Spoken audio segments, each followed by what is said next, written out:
Welcome to MiConvert.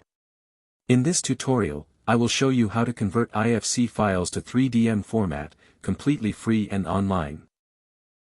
Open your browser and search for IFC to 3 decimeters MiConvert.com.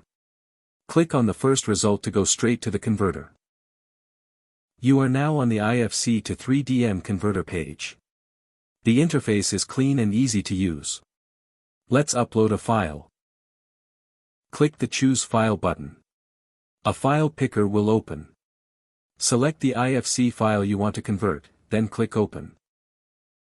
Your file is loaded and ready. You can see the file name, size, and destination format. Click Convert now to start the conversion. The conversion is in progress.